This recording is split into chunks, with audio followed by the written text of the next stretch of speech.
এই গল্পটা হলো এক চাষি কেশব ও তার বউ মধুমতির। কেশব আম, লেবু আর তেঁতুল চাষ করত। তারপর ওর জমির পাশে একটা ছোট্ট দোকান করে ও সেগুলো বিক্রি করত, কিন্তু তাতে রোজগার খুব কম ছিল। একদিনের কথা, গ্রামে এক সরকারি ঘোষণা হলো। গ্রামের লোক সবাই শোনো শোনো, সরকারের পক্ষ থেকে কাল থেকে 15 দিনের জন্য রোজগার শিবির বসছে, যেখানে মহিলাদের জন্য আচার, মোরব্বা, সব রকম কুটির শিল্পের প্রশিক্ষণ দেওয়া হবে। আজই পঞ্চায়েত প্রধানের কাছে গিয়ে নিজের নাম লিখিয়ে আসুন। এই কথা শুনে মধুমতি কেশবকে বলল, আমিও এই শিবিরে গিয়ে মুরব্বা বানানো শিখব। আরে মোরব্বা বানিয়ে তুমি কি করবে? আমাদের গাছের আম, তেঁতুল, লেবু এদের দিয়ে আচার বানিয়ে বাজারে বিক্রি করব, তাতে আমাদের রোজগার বাড়বে। এটাও একবার চেষ্টা করে দেখা যাক। পরের দিন মধুমতি সরকারি শিবিরে গেল। ওখানে আম, তেঁতুল আর লেবুর মুরব্বা বানানো শেখানো হলো। ও প্রত্যেক দিন শিবিরে গিয়ে নতুন নতুন জিনিস বানাতে শিখল। বাড়ি ফিরে মধুমতি লেবু আর তেঁতুলের আচার বানালো। এই নাও, একটু চেখে দেখে বলো তো কেমন হয়েছে। খুব ভালো। কেশব তো পুরো বাটি চেটে পুটে খেয়ে নিল। এইটা দেখে মধুমতি খুব খুশি হলো আর হাসতে শুরু করলো। এখন যা খাবার খেয়ে নাও, কাল থেকে কিন্তু আর খেতে পাবে না। কেশব তার বউর দিকে তাকালো, আবার খেতে শুরু করলো। পরের দিন কেশব তার গুমটিতে আচারও রাখা শুরু করলো। কেশবের গুমটি গ্রাম থেকে অনেক দূরে ছিল, এর জন্য এখানে মানুষজনের চলাচল খুব কম ছিল, খুব একটা বিক্রিও হতো না। আমার মনে হয় না এসব জিনিস এখানে বিক্রি হবে। আরে এত রোদ্রে এখানে কে আসবে বলো তো? তুমি এসব বলো না তো। পরের দিন থেকে মধুমতি গুমটির সামনে একটা জলের কলসি রাখল। এখন লোক জল খেতে আসবে আর আচার ও মুরব্বাও কিনবে। মধুমতির এই ভাবনা কাজে লেগে গেল। লোক জল খেতেও এলো, আচার আর মুরব্বাও কিনতে শুরু করলো। এখন মধুমতিকে রোজ অনেক আচার ও মুরব্বা বানাতে হতো। হ্যাঁ, ব্যবসা তো এবার খুব ভালোই চলছে। হ্যাঁ, কিন্তু আমার এখন সাহায্যের দরকার। আমি ভাবছি আমার ছোট বোনকে এখানে ডেকে নেব, তাহলে কাজেও সুবিধা হয়ে যাবে। তুমি যেমন বলবে গিন্নি। মধুমতি আর তার বোন দুজন মিলে আচার ও মুরব্বা বানাতে শুরু করলো। ধীরে ধীরে তাদের ব্যবসা আরও এগোতে লাগলো এবং তাদের গুমটিতে আরও ভিড় জমতে লাগলো। কিছুদিন পর ওর গুমটি দোকানে পরিণত হলো, আর মধুমতি 3-4 জন মহিলাকে কাজের জন্য বাড়িতেই ডেকে নিল।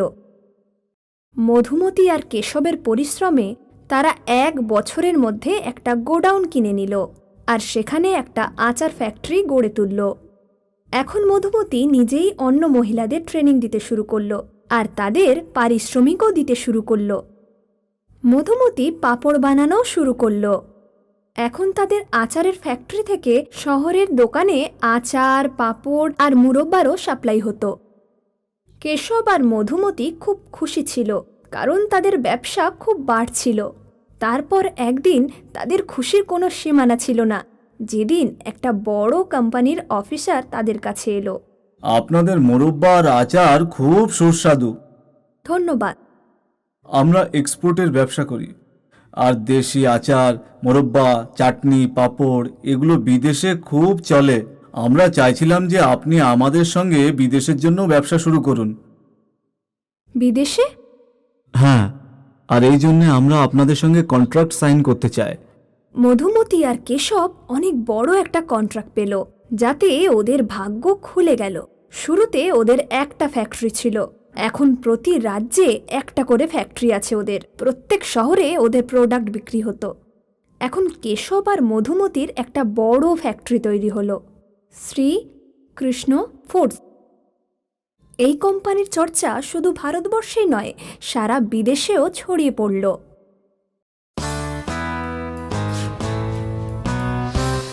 মিতালি, এই দেখো, দুধের স্বরকে এইভাবে ভালো করে ফুটিয়ে তার থেকে শুদ্ধ দেশি ঘি বানানো হয়। ঠিক আছে ঠাম্মা। আচার বানানোর জন্য সবার আগে যেটা দরকার তা হলো আমকে ভালো করে শুকিয়ে নিতে হবে। কেন ঠাম্মা? কারণ আমের মধ্যে যদি একটুও জল থেকে যায় তাহলে মশলা মেশানোর পরে স্বাদ একটুও ভালো হয় না। ঠিক আছে ঠাম্মা, আমি বুঝতে পেরেছি। এইভাবে মিতালি তার ঠাকুমার থেকে অনেক কিছু জিনিস বানানো শিখল। মিতালি রান্না করতে খুব ভালোবাসতো। সময় এগোতে লাগলো, আর এখন মিতালি সুন্দরী এক যুবতী হয়ে উঠেছিল। ঠাকুমা মিতালির বিয়ে এক সুপুরুষ যুবক মহেশের সাথে দিলেন। মিতালি আর মহেশ তারা একসাথে আনন্দে দিন কাটাচ্ছিল। 1 বছর পর মিতালি আর মহেশের 2 যমজ সন্তান হলো, যাদের নাম তারা অলোক আর আদিত্য রাখল। দুজনের সুখেই দিন কাটছিল। মহেশ তার দায়িত্ব খুব ভালোভাবে পালন করছিল। কিছু সময় পর মিতালির ঠাকুমা মারা গেলেন। কেঁদে কেঁদে মিতালির শরীর খারাপ হয়ে গেল। এখন মিতালির জীবনে ওর আপনজন বলতে শুধু 3 জন ছিল, মহেশ আর তার 2 সন্তান। মিতালি নিজেকে সামলে নিল, আর তারপর তার স্বামী ও সন্তানদের সেবায় ব্যস্ত হয়ে পড়ল। কিন্তু হয়তো ভগবান মিতালির জীবনে খুব কম সুখ লিখেছিলেন। একদিন মহেশের খুব বড় একটা অ্যাক্সিডেন্ট হলো, যার ফলেও শয্যাশায়ী হয়ে গেল। মিতালি এটা বুঝতে পারছিল না যে কিভাবে সে নিজেকে সামলাবে এবং সন্তানদের বড় করে তুলবে। কিছুদিনের মধ্যেই তাদের ঘরে খাদ্যের অভাব দেখা দিল। তাদের কাছে ওষুধ কেনারও টাকা ছিল না। আর তারপর একদিন মহেশও এই পৃথিবীর মায়া ত্যাগ করল। মহেশের মৃত্যুর ফলে মিতালির জীবনে আরও দুঃখ নেমে এলো। সংসারে মহেশই একমাত্র উপার্জন করত, যার চলে যাবার ফলে সংসারের আর্থিক পরিস্থিতি খুবই খারাপ হয়ে গিয়েছিল। মিতালি কোনো দিন উপার্জন করেনি, কিন্তু এখন তার কাছে আর কোনো উপায় ছিল না। এখন যদি আমি রোজগার করতে না পারি তাহলে আমার 2 সন্তানই না খেতে পেয়ে মারা যাবে। আমাকে রোজগার করতেই হবে, কিন্তু কিভাবে রোজগার করব? আমি তো সেভাবে কোনো কাজই শিখিনি, এমনকি পড়াশোনাটাও জানি না। মিতালি এই চিন্তায় ডুবেছিল। সে বুঝতে পারছিল না যে তার কি করা উচিত। হঠাৎ তার নজর ঘরে থাকা এক পাত্রর দিকে গেল। আচার, হ্যাঁ, আমি তাহলে আচার বানিয়ে বিক্রি করতে পারি। মিতালি আচার বানাতে শুরু করলো, আর যেই তার আচার তৈরি হয়ে গেল সে সেটাকে একটা বড় পাত্রে ভরে ফেলল। এই আচার মিতালি বাজারে নিয়ে গেল। সেখানে চেঁচিয়ে চেঁচিয়ে মিতালি আচার বিক্রি করল। বেশ অনেকে মিতালির থেকে আচার কিনল। আর সন্ধে হওয়ার পর মিতালি বাড়িতে এসে তার উপার্জন দেখে খুব খুশি হল। সেই টাকা দিয়ে মিতালি আরও আম কিনল, আর তার 2 সন্তানের জন্য খাবার জিনিস কিনে নিয়ে গেল। পরদিন মিতালি আবার আচার বানালো। আবারও সে বাজারে গিয়ে সেগুলো বিক্রি করল। কিছুদিনের মধ্যেই মিতালির আচার পুরো শহরে খুবই বিখ্যাত হয়ে উঠেছিল। আর এখন সবাই লাইন দিয়ে মিতালির আচার কিনতে শুরু করলো। মিতালি খুশি ছিল, কারণ সে প্রয়োজনের তুলনায় বেশি উপার্জন করছিল। আর তার 2 সন্তানের লালন পালন বেশ ভালোভাবেই হচ্ছিল।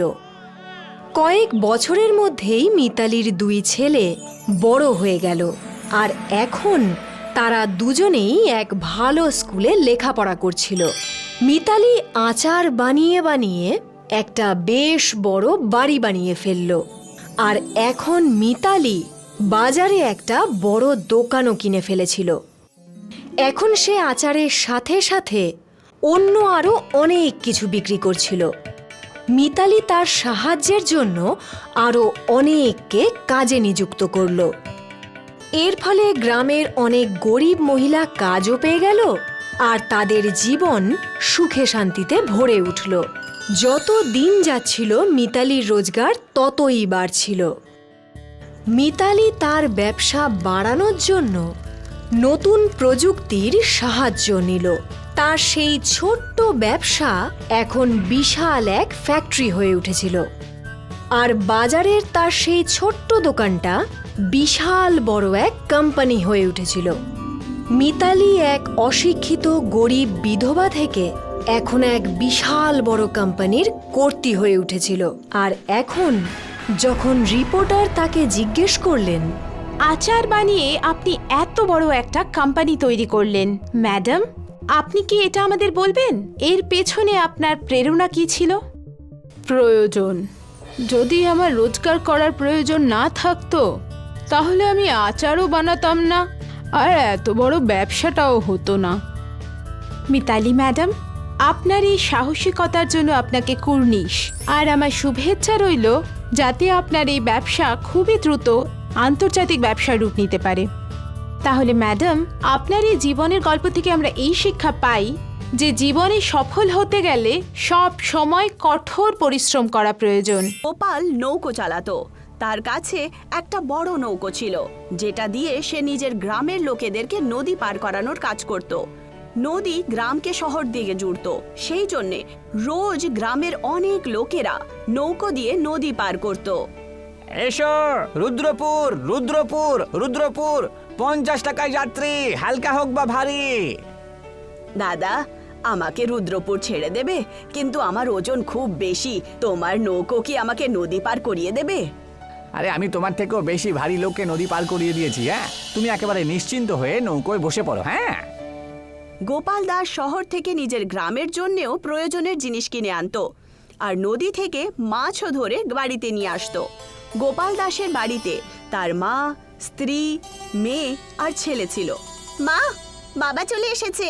বাবা, আজ আমার জন্য কি নিয়ে এসেছো?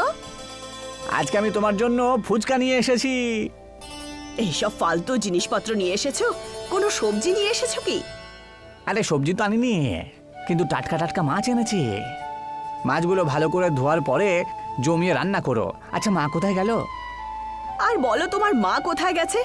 চিন্টুকে নিয়ে কখন থেকে ঘুরছে এখানে ওখানে। আমি দুধ নেওয়ার জন্য পাঠিয়েছিলাম, 2 ঘন্টা হয়ে গেছে, এখন পর্যন্ত ওই বুড়ি বাড়ি ফেরার ইচ্ছেই হচ্ছে না। আবার বলে যে আমার হাঁটুতে ব্যথা হচ্ছে, ওষুধ লাগিয়ে দাও। গোপাল দাসের বউ জানকী যখন টাবে মাছ ধুচ্ছিল, তখন একটা লাল রঙের মাছ লাফিয়ে রচনার বইয়ে ঢুকে যায়। রচনা, এই মাছটা ধরে এইদিকে আন। মা, এই মাছটা খুব সুন্দর, আমি এই মাছটাকে পালবো। না, ওকে খাওয়ানোর জন্য আমাদের কাছে কিচ্ছু নেই। মাছ ধরে এদিকে দেয়। রচনা মাছটাকে ছাতে একটা জল ভরা ডিবিতে ছেড়ে দেয়। রচনা আর চিন্টুর মধ্যে প্রায় সময় এই কথা নিয়েই লড়াই হতো যে জলপরি আসলে হয় কি না হয়। দিদা বলে উনি ছোট্টবেলায় নদীতে একটা জলপরি দেখেছিলেন, সেই জন্য আমি তো মানি যে জলপরি নিশ্চয়ই হয়।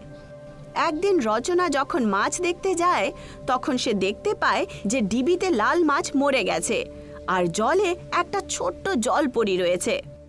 রচনা চিৎকার করে পুরো বাড়ি জমা করে নেয়। মা, চিন্টু, দিদা, তাড়াতাড়ি এখানে এসো, দেখো এখানে একটা জলপরি আছে। আমার আকার খুব তাড়াতাড়ি বাড়বে, তাড়াতাড়ি আমি তোমার সমান হয়ে যাব। রচনা, তোমরা কি আমাকে পালতে পারবে? যদি না পালতে পারো তাহলে আমাকে নদীতে ছেড়ে দাও। আমরা তোমাকে পেলে নেব, তুমি তাড়াতাড়ি বড় হয়ে যাও, তোমার কোনো কষ্ট হবে না। একদিন রচনার কাকু সুরেশ রচনার বাড়ি আসে। সুরেশ 1 নম্বরের জুয়ারি আর মদখোর ছিল। বৌদি, দাদা কোথায়? ও বাড়িতে নেই। কাজ কি হয়েছে বলো? আরে 10,000 টাকা আমার লাগবে। তুমি কোনো কাজকর্ম করো না, যখন ইচ্ছে হয় মুখ তুলে এখানে টাকা চাইতে নিয়ে আসো। গত মাসেই তো তোমার দাদা তোমাকে 8,000 টাকা দিয়েছিল, যাতে তুমি কোনো কাজকর্ম শুরু করতে পারো। ওই টাকাগুলো কোথায় গেল? যখন দাদা নিজের নৌকাটা কিনেছিল তখন অর্ধেক পয়সা আমি তাকে দিয়েছিলাম, আরে সে যা রোজগার করে তার ভাগিদার আমি। তুমি যে টাকা দিয়েছিলে তার থেকে অনেক বেশি টাকা তুমি নিয়ে চলে গেছো। তোমার ওনার রোজগারে কোনো ভাগ নেই। পরিশ্রম উনি করবে আর ফুর্তি তুমি করো। কখনো যেন এখানে টাকা চাইতে আসবে না। তক্ষুনি সুরেশের নজর পড়ে জলপরীর ওপর। জলপরী, তুমি ভেতরে যাও, কাকু ভালো লোক নয়। কিছুদিন পর গোপাল দাস দ্বিতীয় নৌকো কিনে নেয়। তুমি এই যে দ্বিতীয় নৌকোটা কিনেছো, এটা চালাবে কে? আরে এটা আমি ছোটিলালকে ভাড়া হিসেবে দেব। খুব তাড়াতাড়ি আমাদের রোজগার ডবল হয়ে যাবে। হ্যাঁ, যখন সুরেশ জানতে পারে যে গোপাল দাস নতুন নৌকো কিনে ভাড়ায় দিয়ে দিয়েছে, তখন তার লোভ চলে আসে। নতুন নৌকোটা আমাকে দেওয়ার বদলে গ্রামের একটা লোককে দিল। আমার ব্যাপারে একটুও ভাবলো না সে। সুরেশ রাগের চোটে ছোটলালের কাছে পৌঁছায়। ছোটিলাল, গোপাল দাস তোমার কাছ থেকে কত করে ভাড়া নেয় প্রতিদিন? 200 টাকা। গোপাল দাস হলো আমার দাদা। ওর প্রত্যেকটা জিনিসের ওপর আমার অর্ধেক অধিকার আছে। সেই জন্য 100 টাকা তুমি আমাকে দেবে। ছোটেলাল গোপাল দাসের কাছে যায় আর সে সমস্ত কথা গোপাল দাসকে বলে। আমি এক্ষুনি কি ওর সাথে কথা বলছি। গোপাল দাস সেই দিন সুরেশকে খুব বকে। তোকে ভাই বলে ডাকতেও আমার আজকাল লজ্জা করছে রে। আমার পরিশ্রমের উপরে তোর কোনো অধিকার থাকে না, আর রোজগারের উপর তুই অধিকার চাইছিস। হ্যাঁ, নিজেকে শুধরে নে বলে রাখছি। এরপর থেকে আমার কাজের উপরে একদম আসবি না তুই, আর ছোটিলালকে কখনো বিরক্ত করবি না। হ্যাঁ। কিছুদিন পর সুরেশের বাড়ি বিক্রি হয়ে যায়। তার অবস্থা ভিখিরির মতো হয়ে যায়। যদি গোপাল দাস আমাকে পয়সা দিতে থাকতো তাহলে আজকে আমার এরকম অবস্থা হতোই না। এবার আমি গোপাল দাস আর তার পরিবারেরও সেই একই অবস্থা করব যেরকমটা আমার রয়েছে। শুধু একটা ভালো সুযোগের অপেক্ষায় রইলাম। প্রত্যেক বছর বৃষ্টির সময় নদীতে বন্যা আসতো। নদীর জলস্তর প্রচণ্ড বেড়ে উঠত। সেই সময় মল্লারা নিজের নিজের নৌকো ঘাটে বেঁধে দিত আর কাজকর্ম একটু সময়ের জন্য আটকে দিত। একদিন নদী যখন তুফান ছিল, গোপাল দাসের দুটো নৌকো নদীতে বয়ে যায়। হঠাৎ করে গ্রামের একটা লোক গোপাল দাসের বাড়িতে যায়। গোপাল দাদা, তোমার নৌকোটাকেও জলের মধ্যে ভাসিয়ে দিয়েছে। গোপাল দাস নদীর পাড়ে পৌঁছায়। নৌকো অনেক দূর চলে গেছিল, কিন্তু দেখা যাচ্ছিল গোপাল দাস বিনা চিন্তা ভাবনা করে নদীতে লাফিয়ে যায়। নদীর জলস্তর আরো বেড়ে যায় আর জলে গোপাল দাসের কোনো খবর পাওয়া যায় না। জানকী, রচনা, চিন্টু আর জলপরী নদীর কিনারায় পৌঁছায়। রাত হতে চলেছে, নদীর জলস্তরও অনেক বেড়েছে। তোমাদের মধ্যে থেকে কেউই নদীতে যাবে না। আমি নদীতে যাব আর বাবাকে খুঁজে আনবো। নদীতে গেলে আমার কোনো বিপদ হবে না, কারণ আমি জলে শ্বাস নিতে পারি। জলপরী সারা রাত গোপাল দাসকে খুঁজল, কিন্তু সে গোপাল দাসকে খুঁজেই পেল না। সকালবেলা সে নদীর বাইরে আসে। আমাকে ক্ষমা করে দিও রচনা, আমি তোমার বাবাকে খুঁজতে পারিনি। বন্যা ওনাকে কোথাও দূরে বয়ে নিয়ে গেছে, হয়তো সমুদ্রে। তোমাকে ক্ষমা চাওয়ার কোনো দরকার নেই, তোমার কোনো দোষ নেই। তুমি তো নিজের তরফ থেকে পুরো চেষ্টা করেছো। চারজন বাড়িতে পৌঁছায়। তক্ষুনি তাদের ওপরে অন্য কষ্টের একটা পাহাড় নেমে আসে। দিদা বাড়ির বাইরে দাঁড়িয়েছিল।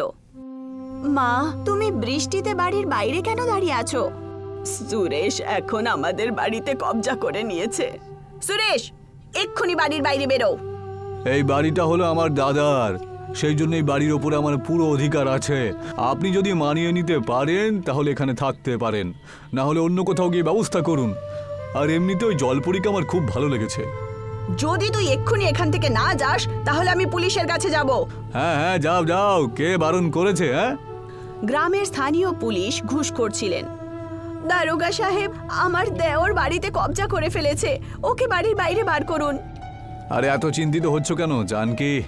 এত গরমের মধ্যে বাড়ির মধ্যে থাকার কি দরকার? ওকে বাড়ির মধ্যে থাকতে দাও না, আর তুমি বাইরে একটা ঝুপড়ি বানিয়ে নাও না, আর বাইরের ফুরফুরে হাওয়ার মজা নাও। জানকী বুঝতে পেরে যায় যে পুলিশ কোনো রকম সাহায্য করবে না। রচনার পরিবার একটা মাটির কামচালাও বাড়ি বানিয়ে নেয় আর তার মধ্যেই থাকতে শুরু করে। জলপরী, এখন তুমি নদীতে চলে যাও, আমরা তোমার কথা খুব ভাববো, কিন্তু এখন আমাদের কাছে তোমাকে খাবারের জন্য কিচ্ছু নেই। এখন তোমার নদীতে যাওয়াই ভালো গো, তোমার বাবাও এটাই বলতেন। যেমন আপনি চান মা। রচনা, আমি তোমাকে একটা উপহার দিতে চাই। জলপরি রচনাকে একটা বড় লেজ দিয়ে দেয়। এটা তো কোনো জলপরির লেজ মনে হয়। হ্যাঁ, কিন্তু এটা কোনো সাধারণ জলপরির লেজ নয়। এই লেজে কিছু শক্তি আছে। এই লেজটা তুমি কোথায় পেলে? সেদিন যখন আমি বাবাকে খুঁজতে গেছিলাম, তখন নদীতে একটা বুড়ি জলপরি ছিল যে জলে ফেসে গেছিল। আমি ওনাকে প্রাণ থেকে আজাদ করেছি।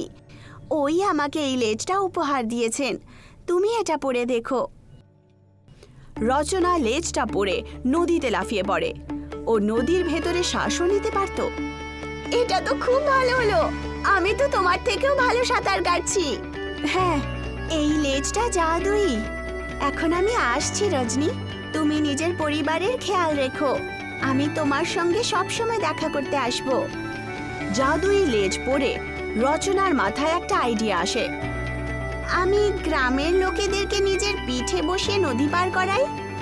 পরের দিন থেকে রচনা নদীর কিনারে দাঁড়িয়ে আওয়াজ লাগাতে থাকে, আসুন আসুন, মাত্র 10 মিনিটে নদী পার করুন। বাবু, নৌকো তো 1 ঘন্টায় ওই পার পৌঁছায়। তাহলে তুমি 10 মিনিটে আমাদেরকে কি করে পারে পৌঁছাবে? আপনি চিন্তা করবেন না ঠাকুমা, আপনি আমার পিঠে বসে পড়ুন। রচনা ওই বুড়ি মহিলাকে পিঠে বসিয়ে নেয় আর কিছু মিনিটের মধ্যেই তাকে গ্রামে ছেড়ে দেয়। ধন্যবাদ সোনা, এত ভালো সফর আমি কখনো করিনি। আমার খুব সময় বেঁচেছে। এইভাবে নদী পার করিয়ে কিছু মাসের মধ্যেই রচনা ধনী হয়ে ওঠে। সে দারোগাকে অনেক টাকা ঘুষ দেয় আর নিজের পুরনো বাড়িতে পাঠায়। এই বাড়িটা খালি করে দাও। এই বাড়ির ওপরে তোমার কোনো অধিকার নেই, বুঝেছো? দারোগা বাবু, আপনাকে আমি অনেক পয়সা দিয়েছিলাম আর আপনি আমাকে এখন ডান্ডা দেখাচ্ছেন। না, অন্য তরফ থেকে দ্বিগুণ মাল এসেছে, সেই জন্য আমি ওই সাইডে চলে গেছি। যাও, তাড়াতাড়ি বাড়ি খালি করো। পুলিশ সুরেশকে বাড়ির বাইরে বার করে দেয়। চল বেরো এখান থেকে, এখন কখনো নিজের চেহারা দেখাবি না। মেয়েটা ল্যাজ গজিয়ে সাঁতার কাটতে পারে বলে নিজেকে একেবারে মহারানী মনে করছে। ওই ল্যাজের আমি একটা ব্যবস্থা করবই। সুরেশ একজন 200 কেজিওয়ালি ভয়ঙ্কর মহিলার অপেক্ষা করে আর তাকে বলে, তোমাকে নদীর ঘাটের ওখানে দাঁড়িয়ে থাকা মেয়েটার কাছে যেতে হবে আর বলতে হবে গিয়ে যে ও তোমাকে নদীটা যেন পার করিয়ে দেয়। সুরেশ ভেবেছিল যে এই মহিলার ওজনের কারণে রচনা ডুবে যাবে আর তার কাজ সহজ হয়ে যাবে। কিন্তু রচনা ওই মোটি মহিলাকেও খুব সহজেই নদী পার করিয়ে দেয়। ওই মেয়েটা জলে শ্বাস নিতে পারে, সেই জন্য ওকে ডুবোনো সম্ভব নয়। জলে নিঃশ্বাস নিতে পারে? এটা নিশ্চয়ই ওই ল্যাজের কারণেই হচ্ছে। ওই ল্যাজের কারণেই রচনার মধ্যে জলপরীদের মতন গুণ চলে এসেছে। যে করি হোক, ওই ল্যাজ আমাকে নিতেই হবে। একদিন সুরেশ জানকীর বাড়িতে পৌঁছায়। বৌদি, আমাকে ক্ষমা করে দাও। যা শাস্তি আমাকে দিতে হয় তুমি দাও, কিন্তু আমায় ক্ষমা করে দাও। তুমি আমাকে লাঠি দিয়ে পেটাও, চাও চলবে। আমি সব রকমের শাস্তি ভোগার জন্য তৈরি রয়েছি। তুমি ক্ষমা চাইছো তো ঠিক আছে, দিলাম ক্ষমা, কিন্তু ক্ষমা ছাড়া আর কিচ্ছু দেব না। আমার কিচ্ছু লাগবে না বৌদি, তুমি শুধু তোমার পছন্দের কোনো মেয়ের সাথে আমার বিয়ে দিয়ে দাও। আমি মনে করি আমি সংসারের দায়িত্বে পড়লে পরে আমার জীবনটা একেবারে ঠিক হয়ে যাবে গো। আর আমি নিজেকে আর একাও মনে করব না। আমি কাজ করার জন্য প্রস্তুত। আমি লালারামের ডেয়ারিতে কাজ করতে রাজি। আমি লালারামের সাথে কথাও বলে নিয়েছি। এখন শুধু বিয়েটা আমায় দিয়ে দাও। আমি একজন বিধবাকে জানি, তাকে বিয়ে করবি তো বল, কিন্তু খেয়াল রাখিস যদি নিজের কর্ম না ঠিক করিস আর রোজগার না করিস তাহলে ও তোকে ছেড়ে চলে যাবে। ঠিক আছে, আমি বিয়ে করার জন্য রাজি। সুরেশের বিয়ে হয়ে যায়। জানকী আর রচনা আগে যে মাটির ঘরটা বানিয়েছিল, সুরেশ সেই বাড়িতেই থাকতে শুরু করে। বিয়ের কিছুদিন কেটে যাওয়ার পরেই একদিন সুরেশ রচনার বাড়ি পৌঁছায়। এই যে রচনা, কেমন আছো তুমি? সবকিছু ঠিকঠাক চলছে তো কাজকর্ম? হ্যাঁ কাকু, সব ঠিক চলছে। তোমার কাকিমা তোমার ওই জাদুর ল্যাচটা একবার পরে দেখতে চায়, বুঝলে? খুব ইচ্ছা তার, কিন্তু লজ্জার কারণে সে ওই নদীতে সাঁতার কাটতে যাবে না। একা একা পুকুরেই একবার সাঁতার কেটে দেখে নেবে সে। আচ্ছা, তুমি কি কয়েক ঘন্টার জন্য তোমার ওই ল্যাচটা দেবে কাকিমাকে? তুমি আমার জন্য অপেক্ষা করো, তোমার ল্যাচটা আমি এখানেই পৌঁছে দেব। সুরেশ নিজের বউয়ের নাম নিয়ে রচনার কাছ থেকে লেজ নিয়ে নেয়। এবার আমি এই লাচটাকে কেটে টুকরো করে দেব। সুরেশ লেজটা চাকু দিয়ে কাটতে শুরু করে, কিন্তু সেটা কাটলো না। তার মধ্যে ছেদ পর্যন্ত হলো না। ততক্ষণই রচনা ওখানে পৌঁছায় আর ও দেখে নেয় যে সুরেশ লেজটাকে নষ্ট করার চেষ্টা করছে। তোমার ব্যাপারে আমি ঠিকই ভেবেছিলাম কাকু। রচনা সুরেশ থেকে লেজটা নিয়ে নেয় আর নিয়ে চলে যায়। যখন সুরেশের বউ সুরেশের ব্যাপারে জানতে পারে, তখন সে সুরেশকে ছেড়ে চলে যায়। হ্যাঁ, আরে আমার কোনো কষ্ট নেই, আরে আমি তো আগে থেকেই বরবাদ ছিলাম। একদিন সুরেশ বোরখা পরে নদী পার করার জন্য পৌঁছায়। মা, তুমি কি আমাকে নদী পার করিয়ে দেবে? হ্যাঁ আন্টি, বসুন না, আমি এক্ষুনি নদী পার করিয়ে দিচ্ছি। যখন রচনা নদীর ঠিক মাঝখানে পৌঁছায়, তখন সুরেশ তার গলা টেপার চেষ্টা করে।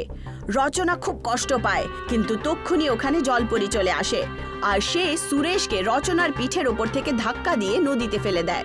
রচনা দেখতে পায়, তখন বুঝতে পারে যে এটা সুরেশ। তুই এইভাবে শোধরাবি না।